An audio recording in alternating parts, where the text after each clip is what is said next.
A gente está no meio de uma geração de experiências. A gente não quer mais só viajar, a gente quer ter uma experiência transcultural. A gente não quer só comer, a gente quer ter uma experiência gastronômica. Eu lembro que minha mãe estava no salão, isso tem algum tempo, e ela ficou assustada ouvindo a conversa da pessoa que estava ao lado, a pessoa conversando com a Marie Curie, falando: eu acabei de voltar de Nova York, eu fiz um passeio incrível, lembra disso, amor? Aí Marie Curie: ah, é? A gente alugou um helicóptero e deu a volta perto da Estátua da Liberdade, e depois, quando o helicóptero parou, já tinha um piquenique arrumado pra gente, a gente comeu um piquenique ao pôr do sol, e aí depois do nada brotou um violino.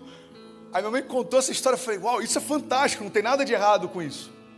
A grande questão é, a gente está tão preocupado com a experiência, e a linguagem da nossa geração está tão ligada à experiência, que muitas vezes a nossa fé se torna gourmetizada também.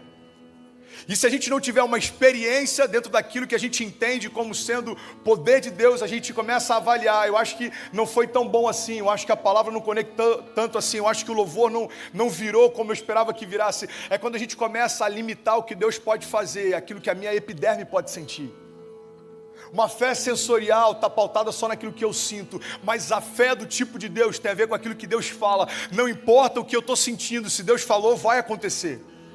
E é sobre isso que eu quero falar, entenda isso em nome de Jesus. Não é esse tipo de fé que Deus espera de nós, uma fé gourmet. A grande verdade é que o tipo de experiência que você busca revela o tipo de relacionamento que você quer. Cara, a gente está vendo conferências se espalhando pelo Brasil e, na boa, a gente tem visto conferências aumentando o número, e eu não acho que esse seja o problema, pelo contrário. Se existem 140 mil igrejas no Brasil, eu acho que tinha que ter 180 mil conferências. É uma expressão da igreja, está tudo certo. Isso não anula quem a igreja é, isso não define quem a igreja é.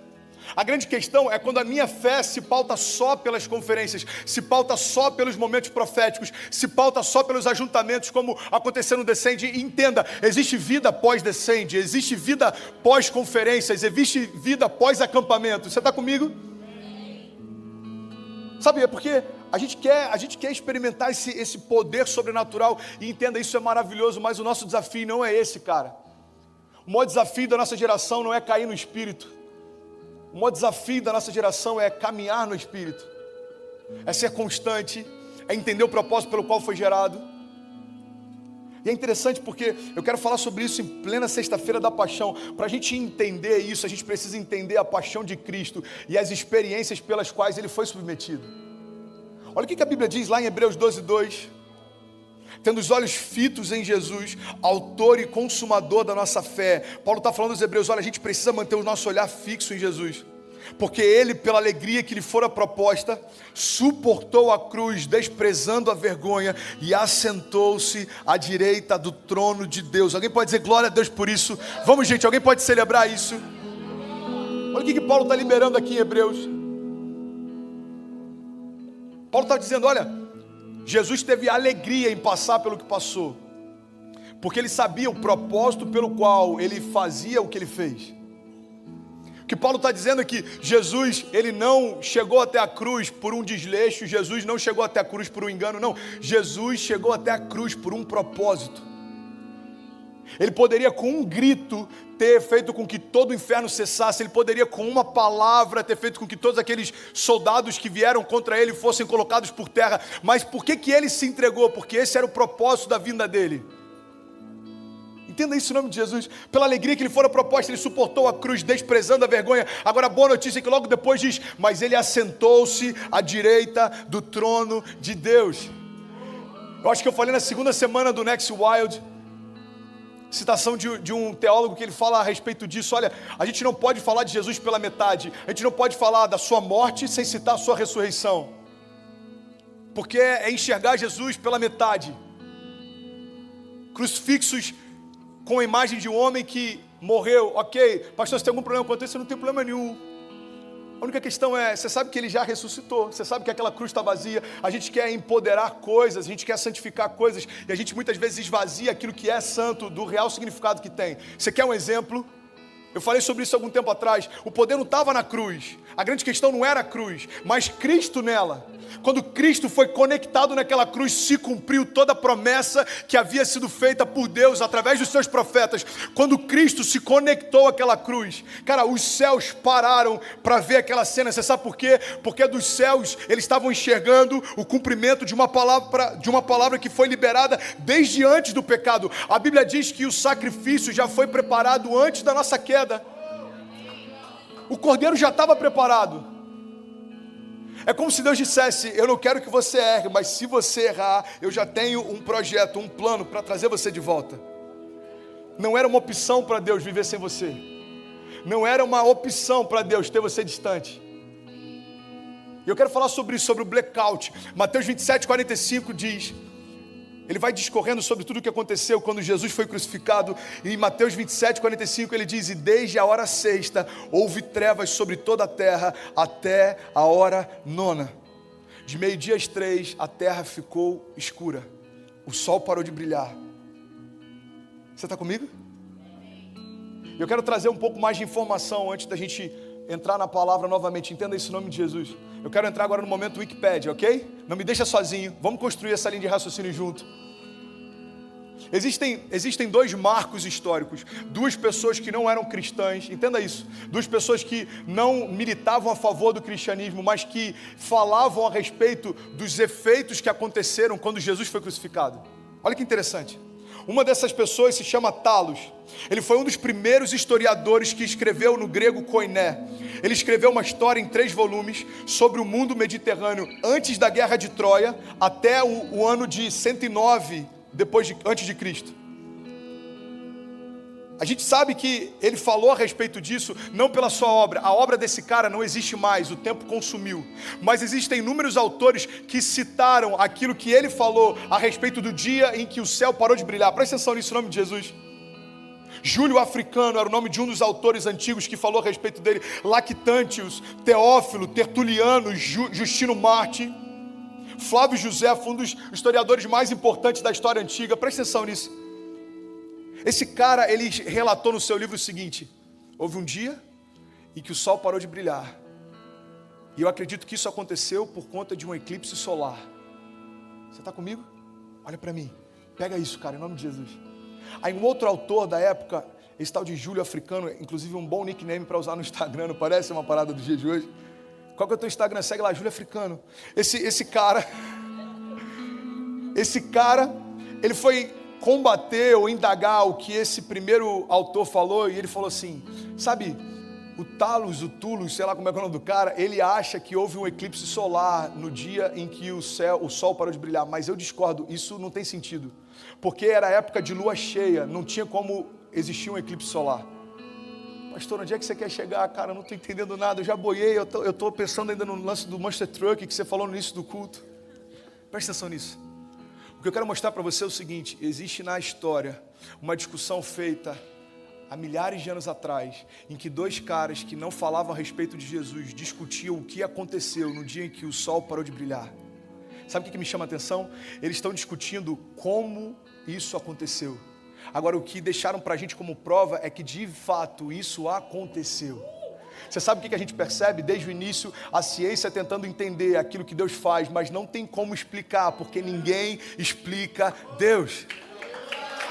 Ninguém explica Deus. Ei, como que é possível o sol parar? Aí esse cara fala: é impossível um eclipse solar, porque era época de Páscoa, e na época de Páscoa a lua estava cheia. Eu imagino Deus olhando dos céus e falando: ei, não tem nada a ver com o sistema solar, o sol não quis mais brilhar, porque a luz da manhã morreu. O dia em que o sol se recusou a brilhar é o dia em que gerou o marco zero da história. O dia em que o sol se recusou a brilhar é o dia em que o autor e consumador da nossa fé foi colocado sobre o madeiro e o amor morreu. Pastor, o que aconteceu na sexta-feira da paixão? Vou te explicar. O amor morreu. O amor de braços abertos falou: Deus meu, por que me desamparaste? E ele então entrega o seu espírito, e aí a luz dos homens morreu. Sabe o que eu acho maravilhoso? Já falei sobre isso milhares de vezes, mas eu acho que vale a pena conectar, porque talvez alguém está ouvindo isso pela primeira vez na internet, ou você que está visitando a gente. A gente pega lá em Gênesis, olha só que louco isso. A Bíblia diz que a terra era sem forma e vazia, e disse Deus, haja luz, e houve luz, e ele viu que era bom. E aí você vai lendo, e dias depois Deus cria o sol, a lua e os luminares. Você já parou para pensar que a luz brilhou sobre a face da terra antes do sol ser criado?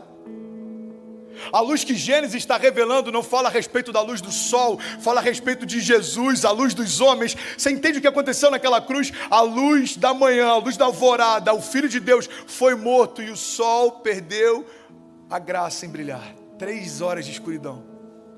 Pastor, você acredita que isso aconteceu? Cara, só porque a Bíblia diz que aconteceu, eu já acreditaria. Como um amigo meu diz, na Bíblia eu acredito até na capa, se tiver escrito lá, Almeida Revista e Corrigida, atualizada, nova versão internacional, eu acredito, cara. Mas a história falou sobre isso também. Olha que interessante, tem uma segunda testemunha, se chama Flegão. É um estudioso, e ele escreveu um livro falando sobre esse período de escuridão, no livro que ele fala sobre Pôncio Pilatos. Você está comigo? Diga amém. A gente já vai voltar para a mensagem, para a segunda parte. Ele relatou no seu livro o seguinte: esse fenômeno evidentemente foi visível em Roma, Atenas e outras cidades do Mediterrâneo. Segundo Tertuliano, foi um evento cósmico ou mundial. Flegão, o autor da grega de Cária, escreveu uma cronologia pouco depois de 137 depois de Cristo, em que ele narra como no 4º ano das Olimpíadas de 202 houve um grande eclipse solar e anoiteceu na 6ª hora do dia, de tal forma que até as estrelas apareceram no céu. Houve um grande terremoto na Bitínia e muitas coisas saíram fora de lugar em Niceia. Sabe o que é maravilhoso? A gente lê na Bíblia, a palavra fala, quando Cristo morreu, toda a terra escureceu, o véu do templo se rasgou, houve terremoto, alguns mortos saíram dos seus túmulos e começaram a invadir a cidade santa. Agora a gente lê um historiador cético falando a respeito disso. Sabe o que ele fala? Sabe, no dia em que mataram o tal de Jesus, toda a terra escureceu, coisas mudaram de lugar e era tão escuro que podia enxergar as estrelas de dia. Você sabe o que eu quero comunicar com você, cara? É que de geração em geração, todo mundo vai ter que reconhecer, cara, que não tem como explicar a Deus, mas a gente consegue senti-lo, apesar do nosso entendimento ser limitado. Você está aqui nessa noite, talvez você seja cético, você está me ouvindo, talvez você seja ateu. Eu tenho um desafio para você, cara, abre o teu coração para Deus. E eu tenho certeza, é impossível Deus não te tocar de uma forma sobrenatural. Você está ouvindo isso de alguém que era cético, mas em um dia foi tocado por essa luz, pela estrela da manhã, a luz dos homens. E é sobre isso que eu quero falar. Você está comigo, Beto? Você está comigo, Next? Primeiro ponto que eu quero compartilhar com você é que a cruz não foi um engano. Colossenses 1,19 diz: pois foi do agrado de Deus que nele habitasse toda a plenitude e por meio dele reconciliasse consigo todas as coisas, tanto as que estão em terra quanto as que estão no céu, estabelecendo a paz pelo teu sangue derramado na cruz. Eu lembro que eu falei sobre isso algum tempo atrás e para muita gente foi, sei lá, com uma chave que virou. Pedro está tentando poupar Jesus da cruz. Jesus vira para ele e fala: cara, afasta-te de mim, Satanás. E a grande pergunta é: por que Jesus exorta com tanta fúria alguém que está tentando poupá-lo da cruz? Por um princípio simples: a cruz não era um engano, a cruz era o propósito. Irmão, quem não entende o propósito defende o engano. Pedro está tentando poupar Jesus do único propósito pelo qual ele veio à terra, pelo único propósito pelo qual ele foi gerado. Pedro está tentando poupar não só Jesus, entenda isso, Pedro está tentando poupar toda a criação do seu destino profético. Você consegue imaginar na mente de Cristo, entendendo tudo que era necessário, Pedro está tentando poupá-lo da cruz. Sabe o que aconteceria se Jesus tivesse ouvido Pedro naquele momento? Eu e você não estaríamos aqui. A Bíblia diz que Jesus veio para aqueles que eram seus e os seus não reconheceram, e por esse motivo deu a todos aqueles que nele creem o direito de serem chamados filhos de Deus. Pedro está falando: ei, você não precisa ir tão longe. Deixa eu te fazer uma pergunta: você tem noção da quantidade de Pedros que podem estar cercando o teu chamado? Você tem noção da quantidade de Pedros que podem estar te aconselhando? Você tem noção da quantidade de Pedros que podem estar te ajudando a definir o que você vai fazer nas próximas semanas, as decisões que você vai tomar? Porque sempre vai ter alguém que, por mais que te ame, por não saber o propósito que você tem, vai defender o engano e vai tentar te poupar daquilo que Deus te chamou para viver. Sempre vai ter alguém, irmão, que vai falar para você: cara, você não precisa ir tão longe, você não precisa ser tão radical, você não precisa ser tão intenso, você não precisa se doar tanto, você não precisa servir tanto. Ei, deixa eu te falar, por mais que o discurso dele seja revestido de zelo, o propósito não. Quando a gente recebeu um convite para vir para cá, eu e a Kezinha, muita gente questionou a nossa decisão. Mano, você está na tua melhor fase, você prega em vários lugares do Brasil, você tem várias conexões aqui, você está indo bem, cara, sua casa está bem, vocês acabaram de mudar para uma casa incrível. Aí, entenda, eu não me movo por aquilo que é confortável, eu me movo por um propósito que me consome. Jesus prometeu há 3 anos atrás que me traria para a América. Quando o convite vem, eu vou dizer para ele, espera mais um pouco. Quantas pessoas pedem algo para Deus e quando a porta se abre, a gente fala, Jesus, agora está tudo se encaixando, espera mais um pouco.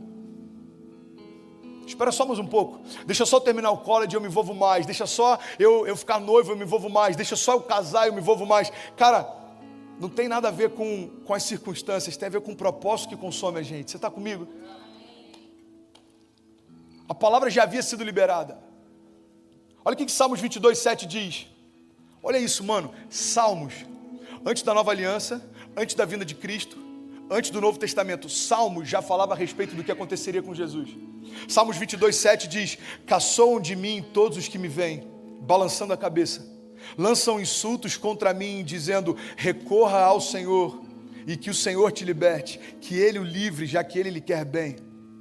Salmos 22:16, o salmista diz assim, cães me rodeiam, um bando de homens maus me cercou, perfuraram as minhas mãos e os meus pés, e eu posso contar todos os meus ossos, mas eles me encaram com desprezo, dividiram as minhas roupas entre si, e lançaram sorte pelas minhas vestes.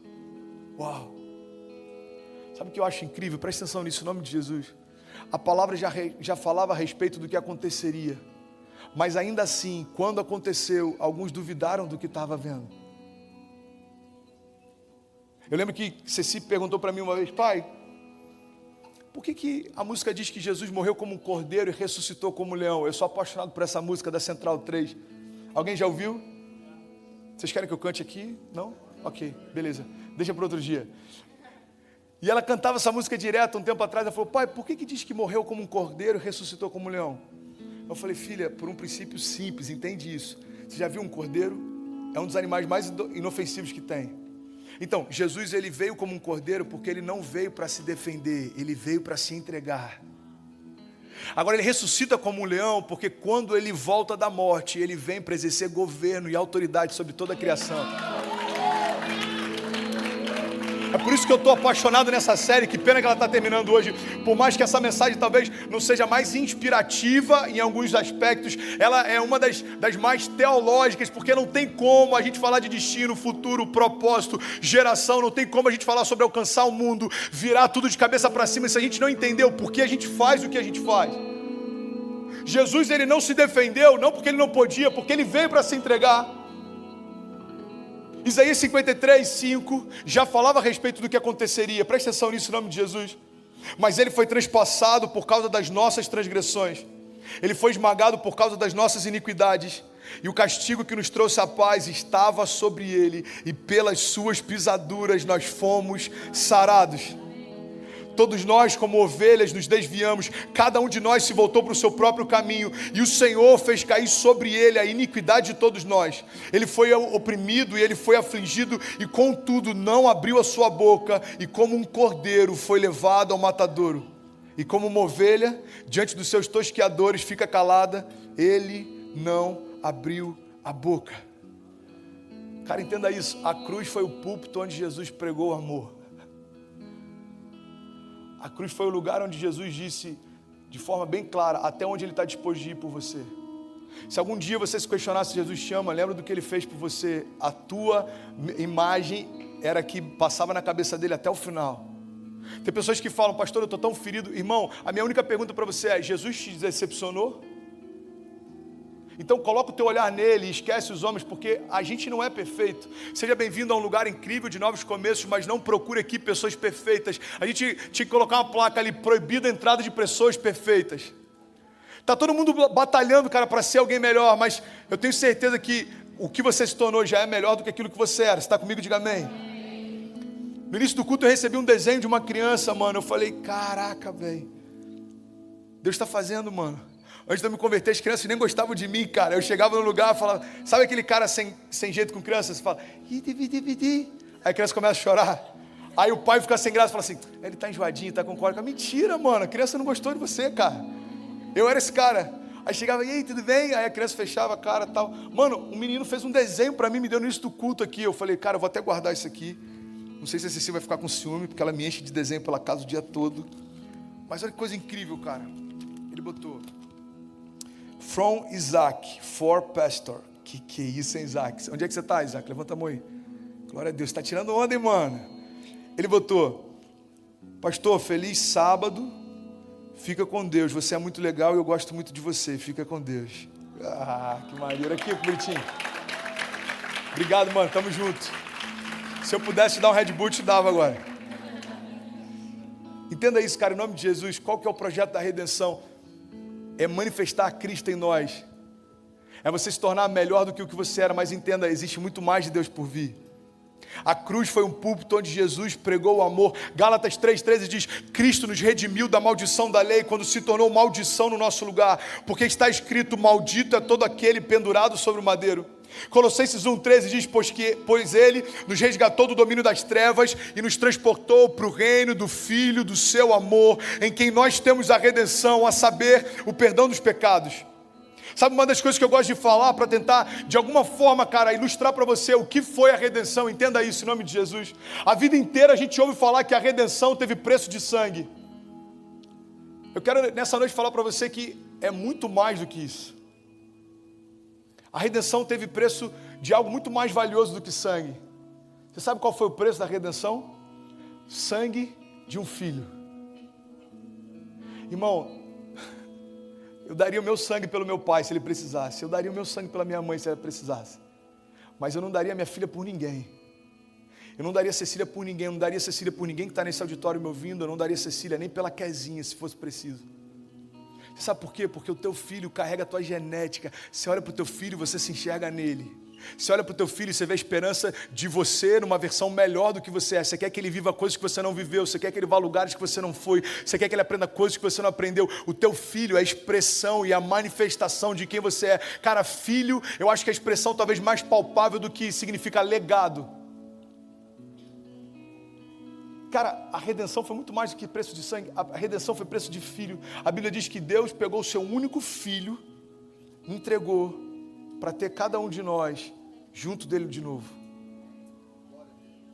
Esse é o Black Friday, o dia em que o amor morreu e o sol parou de brilhar. Mateus 27:37, vocês estão comigo? Diga amém. Vamos aumentar em nome de Jesus, cara, a celebração.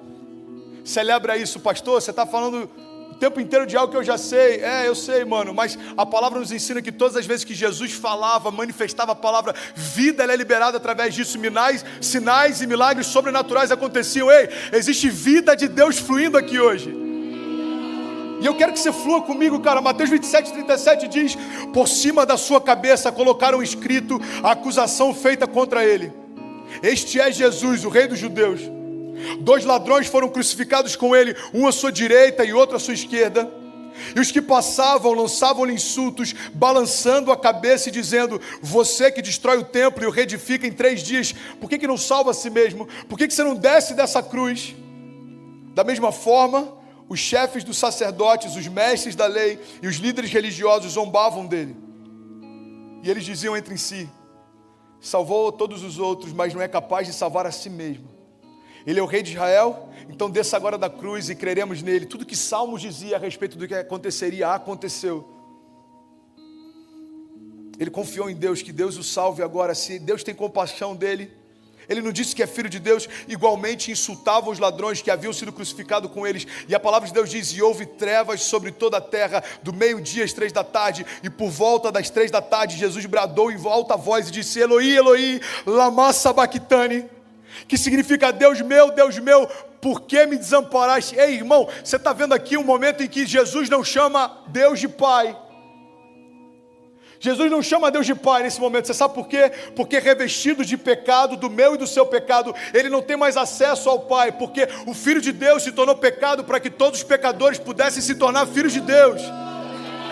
Ele está agora manchado de pecado, ele está agora cheio de angústia, ele está revestido agora de doenças, enfermidades, e agora ele não fala mais com Deus, chamando de Pai. Ele fala, Deus, por que me desamparaste? Pela primeira vez o verbo da vida se desconecta da vida de Deus. Ele está prestes a invadir o inferno. Cara, isso é muito louco. Eu sou apaixonado por falar sobre isso, mano. E na boa, se não for para ministrar isso para jovens, eu não quero pregar para jovens mais. Se não puder falar sobre isso no meio das nossas séries, eu não quero pregar em séries mais. Se não for para lembrar disso no meio das nossas sextas-feiras, eu não quero falar mais, cara. Porque esse é a única coisa que traz sentido à nossa fé. Entenda isso em nome de Jesus. Essa é a base da nossa fé. Um Deus tão grande se tornou tão pequeno e morreu no teu lugar para poder habitar dentro de você. A lógica não explica isso, a física não explica isso. Deus meu, por que me desamparaste? Agora o filho desconecta do pai. É o que a palavra diz, cara, olha que louco isso. O unigênito do pai, ou seja, o único filho de Deus, agora se torna primogênito, ou seja, o primeiro de muitos. Jesus abriu mão de tudo que ele tinha para compartilhar com você tudo que ele tem. Isso é maravilhoso, cara. E a Bíblia vai dizendo e vai seguindo, por volta das 3 horas da tarde, Jesus bradou. E quando alguns que estavam ali ouviram isso, disseram, ele está chamando por Elias. E aí começaram a tentar dar para ele vinho, numa esponja embebida com vinagre. Outros disseram, cara, deixa ele em paz, deixa para ver se Elias vem salvá-lo. E depois de ter bradado mais uma vez em alta voz, Jesus entregou o seu espírito. Naquele mesmo momento, o véu do santuário se rasgou em 2 partes, de alto a baixo. A terra tremeu, as rochas se partiram, os sepulcros se abriram e os corpos de muitos santos que tinham morrido foram ressuscitados. E saindo dos sepulcros, depois da ressurreição de Jesus, entraram na cidade santa e apareceram a muitos. Isso que eu acho mais louco, e eu finalizo essa passagem aqui. Quando o centurião e aqueles que vigiavam Jesus viram o terremoto e tudo o que havia acontecido, ficaram aterrorizados e exclamaram, verdadeiramente esse era o Filho de Deus. Uau, isso é muito forte, cara. Depois que ele parte, eles percebem, era o Filho de Deus que estava entre nós. E esse é o que me consome a pregar para a minha geração, presta atenção. Eu não quero que você perceba aquilo que Deus tem para você depois que as janelas se fechem. Eu não quero que você perceba o chamado que Deus tem para você depois que o teu tempo passe. Eu não quero que você perceba o propósito que Deus tem para você depois que o time passou, cara. Eu quero que você entenda em nome de Jesus, cara, existe um propósito de Deus para você. O Evangelho, quando chegou na tua casa, não termina em você, começa em você. O Evangelho, quando chegou na tua família, não termina na tua família, começa na tua família. Você está comigo? Amém? E a boa notícia que eu tenho para você, pastor, está tão down, a gente está falando tanto sobre a morte de Cristo, mas eu tenho uma boa notícia. Sunday is coming, fica tranquilo, ao terceiro dia, a palavra de Deus diz que Ele venceu o inferno e a morte, Ele venceu todas as potestades, todas as impossibilidades. Ei, Sunday is coming, Jesus, Ele ressuscitou, e está sentado à direita do Pai. Fica em paz, meu irmão, porque tudo aquilo que parecia morto para você, Jesus tem poder de ressuscitar também. Apocalipse 1:12 diz, eu voltei-me para ver quem falava comigo. Olha a revelação, cara. Se eu não me engano, em inglês, na Bíblia em inglês, o livro de Apocalipse é Revelation, não é isso? Revelation é que tipo assim, é a revelação do fim dos tempos. É como o Billy Graham falou um tempo atrás, eu acho incrível essa frase dele. Já falei umas 10 vezes aqui. Fica tranquilo, eu já li o final da Bíblia, termina tudo bem. Vai terminar tudo bem. Livro de Revelation, capítulo 1, verse 12. Está indo, daqui a pouco vai. Deixa eu beber um pouco de água aqui, Jesus me ajuda.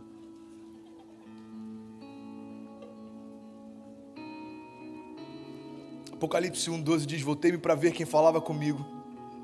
E voltando-me vi 7 candelabros de ouro, e entre os candelabros alguém semelhante ao Filho do Homem, com uma veste que chegava aos seus pés, e um cinturão de ouro ao redor do teu peito. A sua cabeça e os seus cabelos eram brancos como a lã, e tão brancos como a neve. Os seus olhos eram como a chama de fogo, os seus pés eram como bronzes numa fornalha ardente, e a sua voz era como o som de muitas águas. Ele tinha em sua mão direita 7 estrelas, e a sua boca saía uma espada afiada de 2 gumes. A sua face era como um sol quando brilha em todo o seu fulgor. E aí o profeta diz, e quando eu vi, eu caí aos seus pés como morto. Então ele colocou a sua mão direita sobre mim e disse, não tenha medo, eu sou o primeiro e o último, eu sou aquele que vive.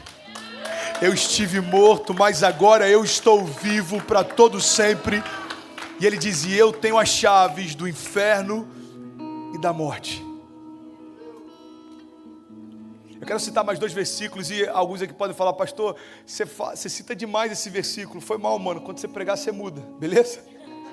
Eu sou apaixonado por eles, cara. 1 Coríntios 15:55, onde está a morte, a sua vitória? Onde está a morte, o seu aguilhão? O aguilhão da morte é o pecado e a força do pecado é a lei. Mas graças a Deus que nos dá a vitória por meio do nosso Senhor Jesus Cristo.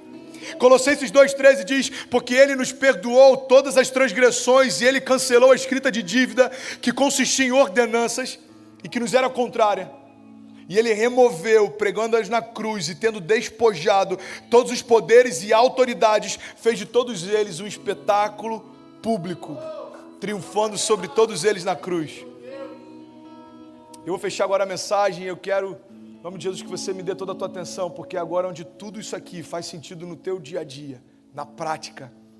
Porque talvez você está ouvindo isso e fala, pastor, está incrível essa exposição da redenção. Eu já vi isso em vários musicais de Páscoa, eu já vi isso na Paixão de Cristo, eu já vi isso no Sessão da Tarde na Globo, quando eu morava no Brasil, eu já li sobre isso. Você que veio da Igreja Católica, eu já estudei na catequese. Entenda isso em nome de Jesus, cara. A gente não pode esvaziar o poder do óbvio. Eu estava conversando com um cara essa semana, olha que louco isso. Esse cara, ele é extremamente relevante no que ele faz, ele é um monstro no que ele faz. E ele estava no YouTube, do nada apareceu uma mensagem all-in, ele foi assistir, e ele me mandou um direct, ele falou, irmão, eu nunca ouvi uma pregação na minha vida, apareceu esse vídeo all-in, eu fiquei curioso porque eu gosto de pôquer e eu fui assistir. Eu quero dizer, foi a primeira pregação que eu vi na minha vida e tudo que você falou fez sentido para mim. Eu falei, cara, que top, vamos conectar. E a gente fez um FaceTime, presta atenção nisso. A gente estava conversando e eu falei, cara, eu gosto muito de falar sobre o futuro. Eu falando para ele, eu sou apaixonado. Porque uma vez Deus falou comigo, sabe filho, futuro significa você antecipar o novo óbvio. Futuro significa você trazer para o presente aquilo que todo mundo só vai entender daqui a alguns anos. E esse é o papel que eu tenho para a igreja. Vocês não vão ficar esperando ver o que vai acontecer, vocês vão ditar o que vai acontecer. E quando eu falei isso com ele, ele falou algo que eu achei incrível, cara. Eu senti de compartilhar agora, ele falou, mano, é muito bom você ter falado sobre o óbvio, eu sou apaixonado pelo óbvio, você sabe por quê? Como alguém que treina pessoas, como alguém que ajuda pessoas, eu percebo que a maior parte das pessoas não está vivendo aquilo que elas sabem que é óbvio. Porque a gente esvaziou do óbvio o seu poder. A gente acha que porque todo mundo sabe, não tem tanta importância assim. Ele falou, todo mundo sabe que é óbvio que é melhor você se alimentar, mas nem todo mundo quer comer bem. Todo mundo sabe que é óbvio que você tem que se exercitar, mas nem todo mundo se exercita. Eu falei, mano, eu acho que essa é uma das grandes chaves para a minha geração. Todo mundo sabe que é óbvio que Jesus morreu e ressuscitou, mas se a gente não trouxer à nossa memória essa verdade, a esperança que nos move se dissipa. Ei, todo mundo sabe que é óbvio que a igreja fala sobre Jesus, mas se a gente não entender que isso não faz com que a mensagem sendo falada várias vezes deixe de ser poderosa, tudo muda. Ei, todo mundo sabe que é óbvio que na sexta-feira da paixão alguém vai falar sobre aquele que ressuscitou, mas o meu convite para você é, que tal se nesse ano, a sexta-feira da paixão, acendeu o teu coração mais do que foi no ano passado? Que tal se no ano que vem, quando a gente se reunir para falar sobre a paixão de Cristo, você estiver queimando mais do que você está nesse ano? O nosso termômetro tem que ser o quão incendiado eu fico quando eu ouço a respeito das coisas de Deus. Será que eu só quero ouvir aquilo que me agrada ou será que eu quero ouvir aquilo que Deus fala? Eu não lembro qual foi o cara que falou sobre isso, mas ele disse algo que é maravilhoso. Ele disse, sabe, se você só quer ouvir do evangelho aquilo que te é conveniente, não é o evangelho que você quer ouvir a si mesmo. Entenda isso em nome de Jesus, cara. Jesus ressuscitou. E sabe o que significa? Não tem nada morto dentro de você que consiga resistir ao poder da ressurreição que em você habita. Entenda isso em nome de Jesus, mano. Eu estou falando para pessoas aqui, eu sei que tem pessoas no meio desse auditório que têm lutado contra coisas. Cara, eu recebo direct todo dia. E tem aumentado nas últimas semanas direct de pessoas pedindo ajuda, socorro.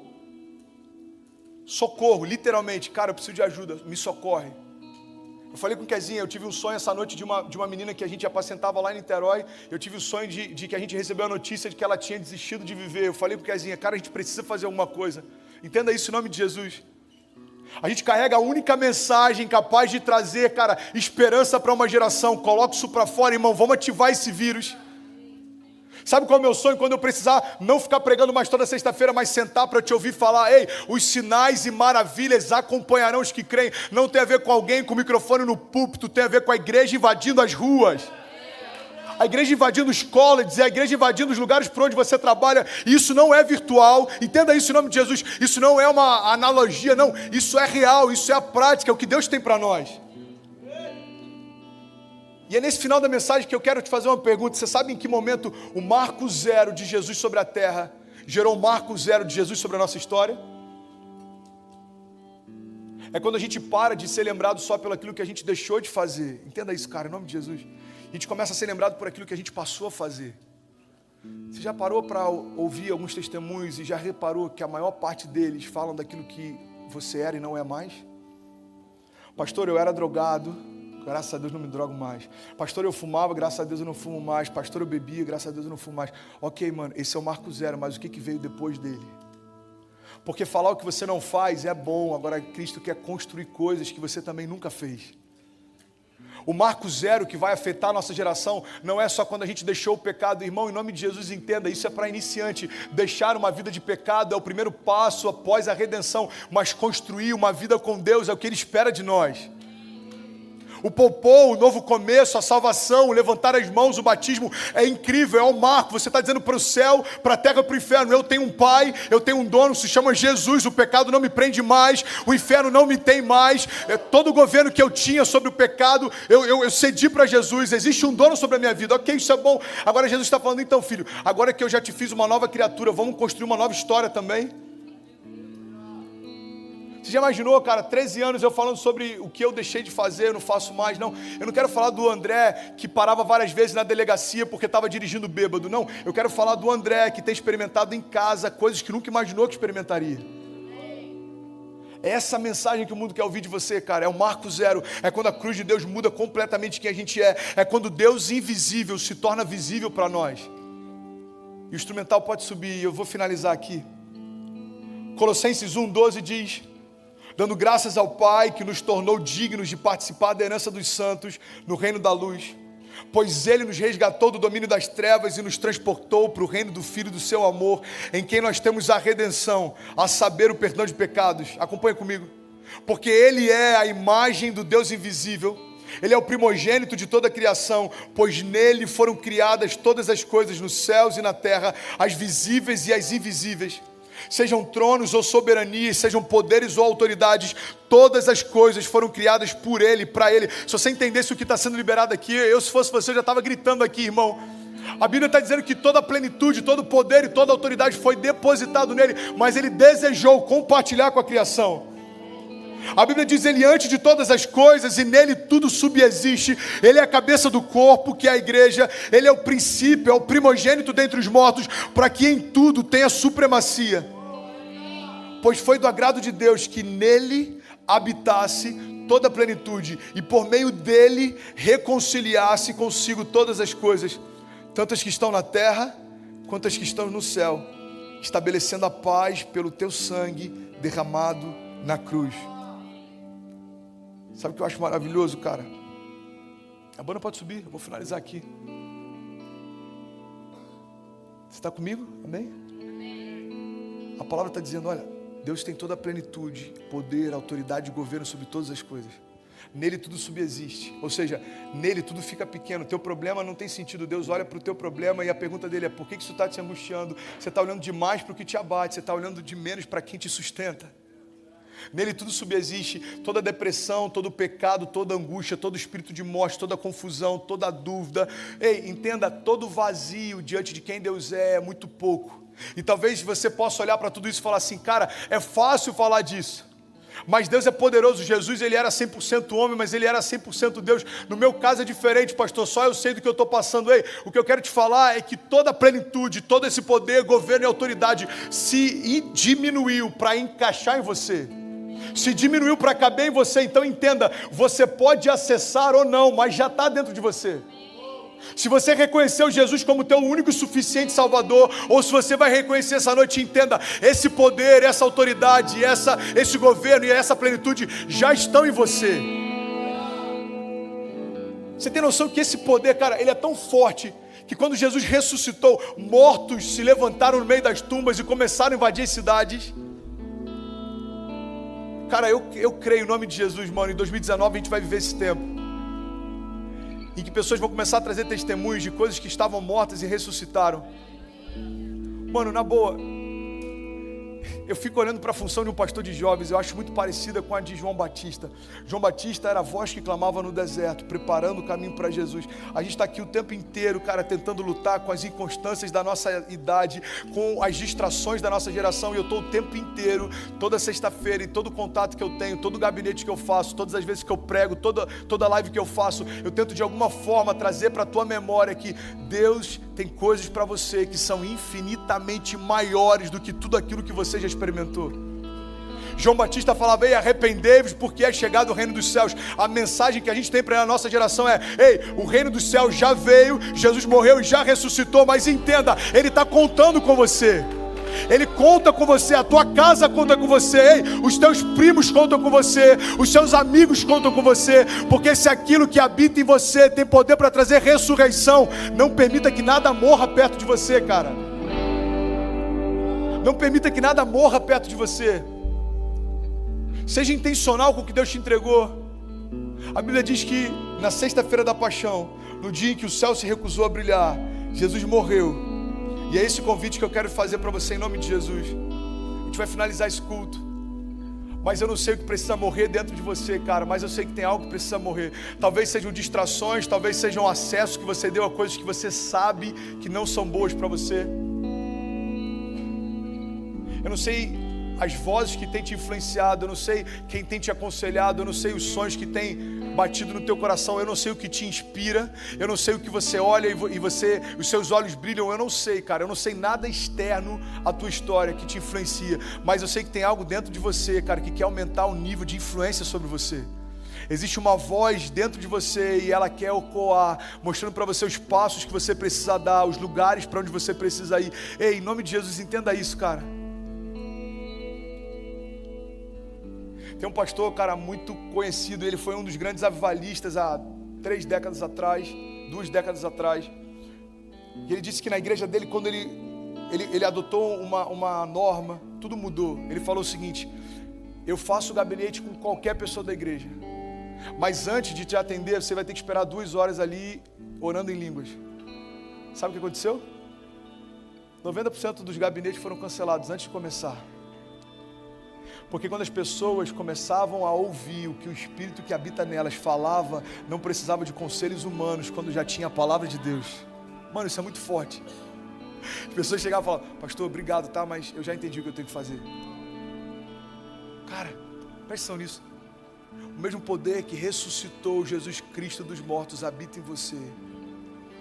E a minha pergunta é: quão grandes são os seus desafios e quão grande é o teu Deus? Mano, os meus desafios são inúmeros, mas na boa, eu olho para eles todos com desdém. Kezinha chegou para mim essa semana e falou: amor, como é que você consegue? Eu falo: cara, é tão ridículo tudo que se levanta que para mim virou piada. Eu venho para cá e sabe o que eu percebo? Tudo aquilo que tenta desdenhar do que eu estou construindo, na verdade quer impedir o que Deus está fazendo. Cara, se você parar para ouvir aqueles que lutam contra você, você vai deixar de olhar para o Deus que batalha por você. Eu falei sobre isso essa semana no Insta, cara, olha que louco isso, presta atenção em nome de Jesus. Se você der mais atenção aos seus adversários do que você dá às suas promessas, a tua batalha já foi perdida. Se você for menos intencional para viver os sonhos de Deus do que o diabo é intencional para sufocar os sonhos de Deus, você já perdeu essa batalha. Se você se envolver menos com o teu chamado do que todo o inferno se envolve para sufocá-lo, você já perdeu essa batalha. Você sabe por que tem jovens que não conseguem sair do lugar? Porque você é mais passivo do que o seu adversário é ativo contra você. E você está sentado esperando as promessas se cumprirem, e ele está de pé tentando sufocá-las antes delas se cumprirem. Ei, eu tenho um grito para a minha geração. Eu tenho um manifesto para a minha geração. Sabe qual é? Esse grito é: ei, levantai-vos, ó portais, as vossas cabeças, para que entre o Rei da Glória. Ei, levanta a tua cabeça e perceba, Jesus entrou na tua vida, irmão. Para de olhar para os teus desafios e dar para Ele mais autoridade do que você dá para o Deus da tua história. Jesus quer levantar aqui teólogos, pastores, avivalistas, evangelistas, músicos, escritores, empresários, empreendedores. Ei, até quando o Vale do Silício vai ser cercado de caras que não acreditam no Deus vivo? Você sabia, cara, e desculpa se eu já falei sobre isso. Desculpa, mas eu tenho que falar. Você sabia que grande parte dos hospitais de excelência construídos durante séculos, grande parte das universidades, referências até hoje, grande parte dos teólogos, daqueles que criaram teorias que até hoje baseiam a física, a química, sabia que todos eles eram cristãos? Você sabia que a igreja ocupava um papel de governo e ela estabelecia muito do que era feito na história? Ei, a gente perdeu por um grande tempo esse papel. Você já imaginou, cara, alguém como você à frente de uma empresa como o Instagram? Você já imaginou alguém como você ganhando um prêmio, sei lá, Nobel? Mano, entenda uma coisa. Todos os caras que ganharam o Nobel um dia tiveram a idade que você tem. Todos os caras que construíram grandes empresas de tecnologia um dia tiveram a idade que você tem. Eu li esses dias um relato sobre os caras que começaram depois dos 70 anos. Eu pirei, mano. O cara que criou o KFC começou depois dos 70, até não sei quantos anos ele era garçom. O cara que fez o Guerra nas Estrelas, eu esqueci o nome dele lá, Isso, thank you. Obrigado, nerd. O George Lucas, ele trabalhava como garçom até não sei quantos anos, entenda isso. Foi a mesma analogia que eu fiz no culto de domingo, cara. Você pega o cara da Tesla, esse cara ele acredita que até 2040 a SpaceX vai poder colonizar Marte. Esse cara está desenvolvendo coisas que ninguém nunca imaginou. E a minha pergunta é, se existem pessoas que não acreditam no Deus vivo, que têm acreditado em impossibilidades, por que nós não temos nos movido por elas? Me confronta alguém que não acredita em Deus se mover mais por impossibilidade do que você que está ouvindo falar do Deus do impossível toda sexta-feira. Isso me confronta, isso me incomoda. Me incomoda quando alguém vem falar comigo: pastor, eu desisti do meu casamento, por quê? Eu não acredito que vai dar mais certo. Mano, tem alguém acreditando que vai colonizar Marte. Você não acredita que Deus pode mudar a tua casa?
Pelo amor de Deus, irmão, vamos parar para pensar no que a gente está fazendo e falando. Pastor, eu queria entrar no college, mas eu acho que pelo meu nível de inglês, ou pela minha condição, ou pelo não sei o que, é impossível. Irmão, presta atenção. Ou a gente se move por um Deus de impossibilidades, ou a gente fecha as portas dessa igreja e a gente vai para Disney, velho. Porque o que faz a gente ser o que a gente é justamente acreditar no que ninguém acredita e se mover por aquilo que nenhum homem poderia fazer. Você está aqui hoje, para muitas pessoas era impossível. Olha para onde você está. Eu lembro que até 3 anos atrás eu nunca tinha vindo para a América. Há 3 anos eu fiz a minha primeira viagem para cá. Eu fui para Dallas, no Texas. E eu lembro que eu ficava olhando aquilo. Quando eu era moleque, meus amigos iam para Disney. Meus pais se sacrificavam o ano inteiro. Eles ficavam atrasando as mensalidades, porque durante um período a gente passou dificuldade financeira. Ouça isso. Só que meus pais não queriam que a gente tivesse um estudo menor ou de menor qualidade do que a gente sempre teve. Então eles iam atrasando as mensalidades. No final do ano eles alugavam a nossa casa. A gente saía de casa e ia dormir 1 mês, 2 meses no escritório do meu pai para conseguir pagar os estudos. Então eu era alguém que estava num momento difícil, mas eu estudava numa escola em que todo mundo prosperava. E eu via meus amigos vindo para Disney, cara. E eu falava: cara, será que eu nunca vou? Eu vi os meus amigos voltando da Disney com fotos, álbum de fotos. Eu falava: cara, será que eu nunca vou? Será que eu nunca vou conseguir ir para a América? Cara, eu gosto tanto, eu vejo as séries de lá, eu vejo os filmes de lá, eu sei sobre um monte de coisa de lá, eu gosto de ouvir as histórias a respeito da América, eu gosto de ler livros sobre caras que fizeram história na América. Será que eu nunca vou para lá? E aí Deus pega alguém cheio de sonhos e impossibilidades, em dúvida, com a mente em caos, e fala: ei, aquietai-vos e sabei que eu sou Deus. Você não foi para a América quando era moleque, mas a tua filha vai brincar na Disney. Você não foi na Disney quando você era adolescente, mas a tua filha vai...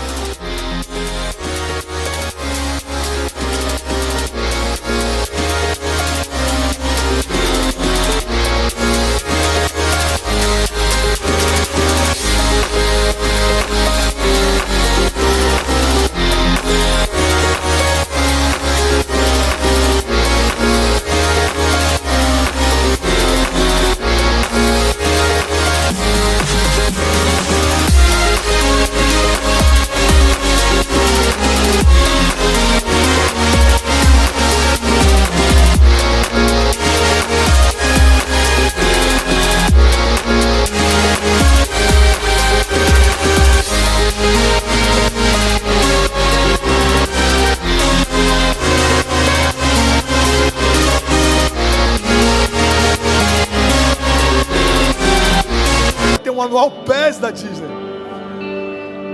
Talvez para alguns aqui isso possa parecer tão fútil, mas eu só quero te dizer uma coisa: Deus se importa com aquilo que você se importa também. Eu lembro a primeira vez que eu fui para Las Vegas, mano, eu aluguei um carro, uma igreja me chamou para participar de uma conferência, eu aluguei um carro conversível, Beto. Eu fiquei tão sem grana no final da viagem que nos últimos 3 dias a minha programação era dormir dentro do carro. Eu falei: mano, quer saber? Tanto faz, velho. Tô em Vegas, vou dormir no carro em Vegas, tá tudo certo. Eu lembro, cara, como uma criança realizando um sonho. Quando eu entrei a primeira vez naquela cidade, eu falei: uau, Deus realiza sonhos, cara. Eu lembro quando eu me mudei, eu que a gente pegou a chave da casa que a gente está morando aqui hoje. Cara, você tem que trazer à tua memória aquilo que te dá esperança, mano. Eu lembro quando eu recebi o convite para vir. Eu lembro quando eu dei a notícia para os meus pais que aconteceu o que Deus prometeu 13 anos atrás. Eu lembro da minha despedida no aeroporto no Brasil. Eu lembro de coisas que Deus me prometeu quando eu estava no leito de hospital. Eu lembro de coisas que Deus me prometeu quando tudo parecia impossível. Sabe qual é o meu convite para você? Lembra também, cara. Lembra de quem você era 2 anos atrás. Ei, deixa eu te falar. Lembra de quem você era há 10 anos atrás. Lembra dos sonhos que moviam o teu coração. Como que eles parecem pequenos hoje. Talvez tudo que você queria, mano, era só não repetir. Eu já tive esse sonho. Eu lembro que no 2º ano eu falei: cara, tudo que eu quero é não repetir. Eu só não quero repetir. Eu fiquei em recuperação, só queria passar. Ei, entenda. Um moleque que só não queria repetir já carregava dentro de si, mesmo sem saber, projetos e sonhos de um Deus que queria soprá-lo sobre as nações. Se enxerga, cara, na mesma perspectiva que o teu pai te enxerga. Você vai muito mais longe do que os seus pais foram. Você vai viver muito mais promessas do que você imaginou que viveria. Você vai experimentar muito mais coisas do que você imaginou que experimentaria. Mas tudo isso você só precisa de um passo de fé. É reconhecer: Deus, se não for você quem faz, eu não quero. Se não for você comigo, eu não quero. Deus, se você falar: daqui em diante eu não vou contigo, eu não quero ir mais. Eu não quero estar em lugares que você não está. Eu não quero fazer coisas que você não me chamou para fazer. Irmão, você sabe por que o céu é um lugar desejável? Porque a Bíblia diz que Jesus está lá. Eu quero ir para o céu porque a Bíblia diz que Jesus está lá. Porque eu quero estar onde Ele está. A gente tem que tentar ressignificar os nossos sonhos. Os nossos sonhos sem Ele não fazem sentido. Porque não tem nada mais vazio do que um sucesso sem Deus. Eu quero te incentivar em nome de Jesus, cara. A gente está terminando.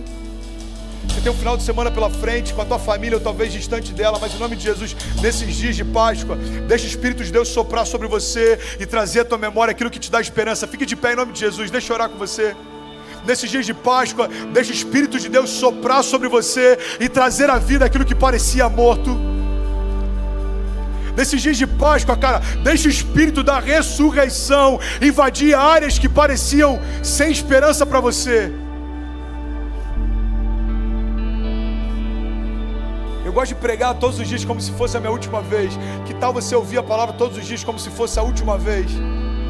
Que tal você começar todas as suas segundas-feiras como se fosse a última vez? Ei, que tal hoje à noite no teu quarto, no teu lugar secreto, sozinho, com a luz apagada, você começar a falar para Ele algumas coisas que você precisa ou que tem te afrontado como se fosse a última vez. Que tal a gente começar a tratar com mais urgência, cara, o chamado de um Deus que nos amou primeiro? Feche teus olhos em nome de Jesus. Deus, sopra sobre nós, Pai, urgência para viver o teu chamado. Sopra sobre nós, Jesus, urgência para cumprir os teus desígnios. Sopra sobre nós, Jesus, urgência para viver a tua vontade. Eu oro em nome de Jesus, toda a mediocridade que tem cercado os nossos pensamentos, que saia agora para que entre o novo de Deus. Que saia agora para que se estabeleça a vontade de Deus. Eu oro agora por toda apatia e toda distração no meio da minha geração. Sai agora. Todos os deuses que têm se levantado diante de nós e que têm roubado espaço no nosso coração para o Senhor, Pai. Todos os deuses que a gente sem perceber tem levantado altares. Eu oro em nome de Jesus, Pai, muda a nossa história, Pai. Muda a nossa história, Jesus, restaura os nossos sonhos. Se você deseja isso, levante as suas mãos em nome de Jesus, cara, de olhos fechados. Levante suas mãos o mais alto que você puder e declare comigo assim, diga Pai, com autoridade diga Pai.